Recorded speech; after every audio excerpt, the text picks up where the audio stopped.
मित्रों, एक तरफ बिहार चुनाव की तरफ बढ़ रहा है, यानी लोकतंत्र की एक नवगति की तरफ बढ़ रहा है, और उसके बगल में पश्चिम बंगाल लोकतंत्र की दुर्गति की तरफ बढ़ रहा है। आज जिस प्रकार की घटना पश्चिम बंगाल में हुई है, उसे यदि लोकतंत्र का शोक गीत कहा जाए तो अतिशयोक्ति न होगी। The dastardly incidents which has happened in West Bengal today, if it is said that this is the swan song of democracy, it should not be inappropriate. पश्चिम बंगाल में जब से तृणमूल कांग्रेस की सरकार आई है, हिंसा, मर्यादाओं को ध्वस्त करना, कानून व्यवस्था को ध्वस्त करना एक बहुत सामान्य बात हो गई है। और उसके साथ साथ पश्चिम बंगाल की सरकार और वहां की मुख्यमंत्री ममता बनर्जी जी की असंवेदनशीलता भी अपनी पराकाष्ठा के पार है। आप सभी जानते हैं कि इस समय उत्तरी बंगाल का अधिकांश हिस्सा बाढ़ की त्रासदी को झेल रहा है। दूसरी तरफ पश्चिम बंगाल की मुख्यमंत्री जी का मीडिया में वीडियो अवेलेबल है कि वो कोलकाता में एक उत्सव में नृत्य कर रही हैं। ये दोनों चित्र अपने आप में बहुत हृदय विदारक है। इससे पूर्व भी दुर्गा पूजा के दौरान 12 लोग इलेक्ट्रिसिटी के शॉक से मारे गए, परंतु उसके बावजूद भी सरकार के चेहरे पर शिकन नहीं आई और सारे उत्सवों में सहभागिता यथावत रही। अभी जो स्थिति है उत्तरी बंगाल में 28 लोगों के मृत्यु के समाचार और हजारों लोगों के बेघरबार होने की स्थितियां हैं। एक तरफ भारतीय जनता पार्टी के सभी नेता, सांसद और विधायक उन बाढ़ पीड़ितों की सेवा के लिए अपनी अपनी क्षमता अनुसार जी जान से लगे हुए हैं।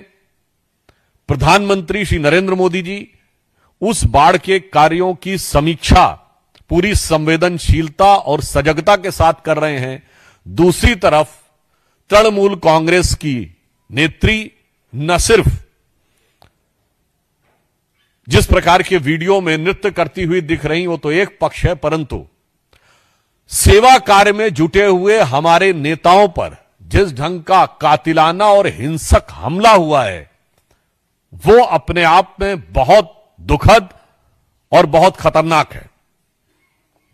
हमारे प्रदेश अध्यक्ष और सांसद श्री शमीक भट्टाचार्य, हमारे विधायक श्री शंकर घोष और ट्राइबल समुदाय से आने वाले हमारे दूसरी बार के सांसद श्री खगेन मुर्मू पर जिस प्रकार का कातिलाना हमला हुआ है, उनका जो रक्त रंजित चेहरा है, मतलब जिसे आप सामान्य भाषा में कहते हैं एकदम खून खच्चर हो जाना, वो अगर आपने देखा होगा तो निश्चित रूप से कोई पत्थर दिल आदमी होगा जिसका कि हृदय न पिघला हो। तो आज हम पश्चिम बंगाल की सरकार से पूछना चाहते हैं कि आपके शासनकाल में यदि सांसद और विधायक भी सुरक्षित नहीं है, उनके ऊपर इस प्रकार का कातिलाना हमला होता है और उसके ऊपर पश्चिम बंगाल की सरकार और इंडी गठबंधन के समस्त नेताओं की चुप्पी लोकतंत्र के लिए बहरा करने वाली चुप्पी है।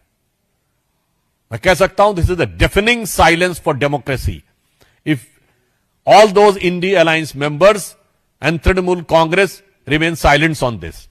और बड़ी दुखद बात है कि हमारे वरिष्ठ नेता, जो जनजातीय समुदाय और आदिवासी समुदाय के वरिष्ठ नेता हैं वहां, और जो सेवा कार्य में लगे थे, श्री खगेन मुर्मू, उनके ऊपर जिस ढंग का हमला किया गया है, इससे लोकतंत्र और जनप्रतिनिधियों के प्रति कैसी अवमानना और तिरस्कार है, यह तो समझ में आता ही है। परंतु साथ ही साथ जनजातीय समुदाय, ट्राइबल समुदाय के लिए किस प्रकार की अवमानना और तिरस्कार पश्चिम बंगाल की सरकार में है, यह भी समझ में आता है। और यह कोई पहली बार नहीं हुआ है। आपको ध्यान हो, संदेश खाली में उस अत्याचार की शिकार अधिकांश महिलाएं जनजातीय समुदाय से थी और किस निर्लज्जता पूर्वक उनके अपराधी को बचाने का प्रयास किया गया। अभी कुछ दिन पहले का एक वीडियो अवेलेबल है, मैं तो प्रश्न पूछना चाहूंगा। उस वीडियो में दिखता है कि एक जनजातीय कार्यक्रम में ममता बनर्जी जी ग्लव्स पहन के डांस कर रही हैं। तो मैं पूछना चाहता हूं कि आप ये ग्लव्स पहन के डांस क्यों कर रही थी? किस कारण से आपने उन महिलाओं के साथ डांस करते हुए ग्लव्स पहना था? क्या आपके मन में कोई उनके प्रति हेय भाव है जिस कारण से ऐसा किया?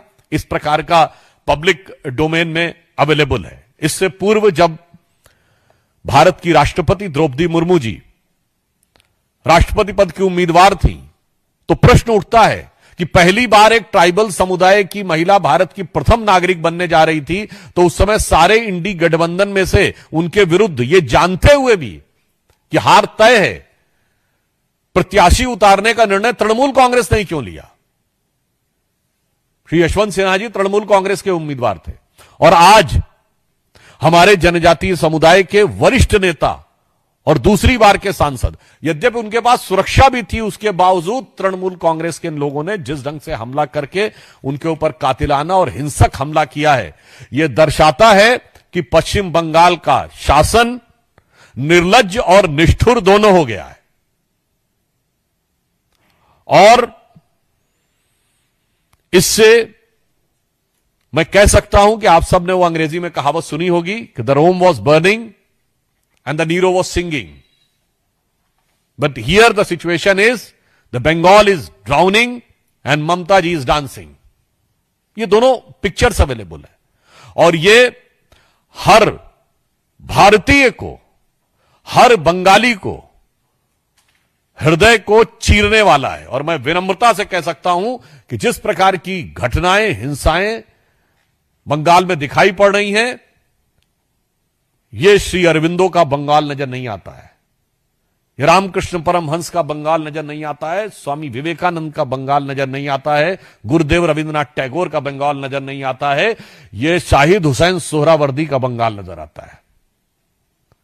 आज जो भी परिस्थितियां हैं उसमें सर्वप्रथम हम जो लोग बाढ़ की विभीषिका को झेल रहे हैं, उनके प्रति भारतीय जनता पार्टी के समस्त कार्यकर्ता जो सेवा कर रहे हैं, उनके साथ और बाढ़ पीड़ितों के साथ हम संवेदना व्यक्त करना चाहते हैं और लगातार उन सेवा कार्य में जुड़े लोगों के ऊपर हिंसा को बढ़ावा देने और उकसाने के लिए हम इस बात की कठोर भर्त्सना करना चाहते हैं और हम आश्वस्त हैं कि बंगाल की प्रबुद्ध जनता इस समस्त षड्यंत्र और इस समस्त दुरभिसंधि को देख रही है और वो इसका उचित और एप्रोप्रिएट आंसर आगे चुनावों में देगी।